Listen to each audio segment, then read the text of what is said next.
आजच्या साहित्यावरील चर्चेत आपण भिक्षू महतिस्य यांच्या कथेचं विश्लेषण करणार आहोत, ज्यांनी अन्नाविना प्राण सोडण्याची तयारी ठेवली, पण स्वतःच्या ऐन नैतिक मूल्यांशी किंवा शिलाशी अजिबात तडजोड केली नाही.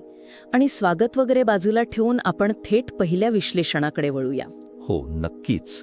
या कथेचा जो परमोच्च बिंदू आहे ना, जिथे तो शेतकरी महातिस्य यांना पाठीवर घेतो, तो भाग म्हणजे विपश्यना साधनेची जी आंतरिक प्रक्रिया आहे तिचं सखोल वर्णन करण्यासाठी एक खूपच उत्तम संधी देतो. अगदी.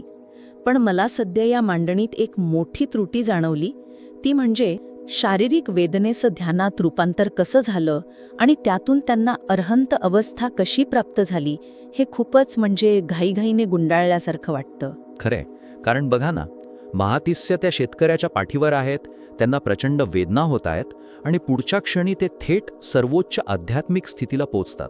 हो ना? शारीरिक पातळीवरून थेट आध्यात्मिक परमोच्च स्थितीपर्यंतचा हा प्रवास एका झटक्यात घडल्यासारखा वाटतो. म्हणजे हे एखाद्या चित्रपटासारखं वाटतं, जिथे पात्राचा सराव दाखवतात आणि थेट अंतिम विजयाचं दृश्य येतं. मधला जो खरा मानसिक संघर्ष असतो ना, तो पूर्णपणे हरवतो. अगदी बरोबर. म्हणूनच इथे माझी पहिली सुधारणा ही असेल की या मानसिक बदलाचा वेग म्हणजे पेसिंग थोडं कमी करा आणि साधनेची जी खोली आहे ती प्रेक्षकांना खऱ्या अर्थाने अनुभवू द्या. म्हणजे फक्त अंतिम परिणाम सांगायचा नाही. हो, परिणाम सांगण्याऐवजी ती प्रक्रिया हळूहळू उलगडून दाखवा. आता याचे एक ठोस उदाहरण द्यायचं तर, जेव्हा तो शेतकरी खडबडीत रस्त्यावरून चालत होता तेव्हा त्याच्या प्रत्येक पावलासोबत महातिसन यांच्या जर्जर शरीरात वेदनेची एक सणक उठत होती. बापरे, तो प्रसंगच अंगावर काटा आणणारा आहे. अगदी. मग या वेदनेकडे त्यांनी कसं पाहिलं? विपश्यना पद्धतीनुसार त्यांनी त्या वेदनेला माझी वेदना न मानता केवळ एक संवेदना म्हणून साक्षीभावाने पाहिलं. वेदनेची लाट येते आणि जाते हे त्यांनी कसं अनुभवलं याचा विस्तार साहित्यात यायला हवा. म्हणजे आपण इथे बाह्य हालचालींचा वापर आंतरिक स्थिरतेशी विरोधाभास निर्माण करण्यासाठी करू शकतो, हो ना? शेतकऱ्याची धडपड, त्याचा घाम आणि रस्त्यावरचे धक्के एका बाजूला, आणि दुसऱ्या बाजूला महातिस यांच्या मनातील अथांग शांतता. त्यातून तो विरोधाभास अधिक गडद होईल. वेदना हेच ध्यानाचे विषय बनले या वाक्याचा विस्तार असा करता येईल की वेदना टाळण्याऐवजी त्यांनी वेदनेचाच अभ्यास सुरू केला. अच्छा, म्हणजे ती कुठे सुरू होते, कशी वाढते हे तटस्थपणे पाहिलं. हो, आणि याच प्रक्रियेत कृतज्ञतेची भावना एक खूप मोठी भूमिका बजावते. त्या अनोळखी शेतकऱ्याच्या निस्वार्थ सेवेमुळे त्यांच्या मनात जी अपार कृतज्ञता दाटून आली, तिने त्यांच्या आतील विकारांना कसं जाळून टाकलं हे दाखवणं गरजेचं आहे. खरंय, कारण सध्याच्या मांडणीत ती केवळ एक वरवरची भावना वाटते. जर आपण प्रक्रियेवर भर दिला तर ती अर्हंत अवस्था प्रेक्षकांना केवळ वाचून समजणार नाही, तर ती त्यांना आतून जाणवेल. बरोबर. आणि यातूनच आपण आपल्या पुढच्या अत्यंत महत्त्वाच्या मुद्द्याकडे येतो. तो म्हणजे जमिनीवर पडलेला आंबा न खाण्यामागील महातिस्यांचा टोकाचा निर्णय आधुनिक प्रेक्षकांना समजण्यासाठी अधिक तात्विक संदर्भाची गरज आहे.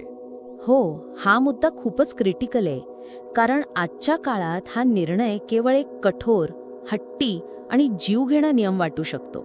अगदी. आधुनिक जग हे प्राण वाचवण्यावर सर्वाधिक भर देतं. प्राण वाचवणं जास्त महत्त्वाचं असताना केवळ परवानगी नाही म्हणून अन्न नाकारणं हे आजच्या प्रेक्षकांना आत्मघातकी वाटू शकतं. सामान्य बुद्धी तर हेच सांगते की जीव वाचवणं हे कोणत्याही नियमापेक्षा मोठं आहे. मग हा निर्णय योग्य कसा? यातून वाचक पात्रापासून दुरावू शकतो ना? नक्कीच दुरावू शकतो. आणि म्हणूनच हा नियम का महत्त्वाचा होता आणि लहानशा चुकीनेही मनाची शांतता कशी भंग पावते यामागील मानसशास्त्र स्पष्ट करणं हा यावरचा उपाय आहे. म्हणजे शील हा केवळ बाह्य नियम नव्हता. ठोस उदाहरण किंवा ओळ जोडता येईल की जर त्यांनी तो आंबा खाल्ला असता तर मी चोरी केली या सूक्ष्म अपराधाच्या भावनेने त्यांच्या ध्यानात कायमचा अडथळा आणला असता. हे समजावून सांगण्यासाठी मला एका शल्यचिकित्सकाचं म्हणजे सर्जनचं उदाहरण आठवतंय. ऑपरेशन थिएटरमध्ये निर्जंतुकीकरण किती महत्त्वाचं असतं हे त्याला माहीत असतं. अगदी योग्य उदाहरण आहे हे. हो ना, एक छोटासा न दिसणारा जंतूही सगळी शस्त्रक्रिया निकामी करू शकतो. महातिस्य यांच्यासाठी तो आंबा म्हणजे त्यांच्या आध्यात्मिक शस्त्रक्रियेतील तो जंतू होता, जो त्यांची वर्षानुवर्षांची शुद्धता दूषित करू शकला असता. बरोबर. निर्वाणाचा मार्ग शरीरापेक्षा मनाच्या शुद्धतेवर अवलंबून असतो हे समजावून सांगावं लागेल. म्हणजे त्यांना शारीरिक मृत्यूची नाही तर आध्यात्मिक मृत्यूची भीती वाटत होती. क्या बात आहे. हे आध्यात्मिक मृत्यूचं रूपक खूपच प्रभावी आहे. पण मला सांगा, हे वजन कथेच्या सुरुवातीला कसं आणायचं? कारण कथेची सुरुवातीची गती महातिस्स यांच्या आयुष्यभराच्या तपश्चर्येचं महत्त्व स्थापित करण्यापूर्वीच थेट त्यांच्या म्हातारपणाकडे वळते. आणि हीच या कथेची पुढची त्रुटी आहे, ज्यामुळे कथेचा भावनिक प्रभाव कमी होतो. त्यांच्या तरुणपणातील कठोर साधना आणि अचानक आलेलं असहाय्य म्हातारपण यातील विरोधाभास जाणवत नाही.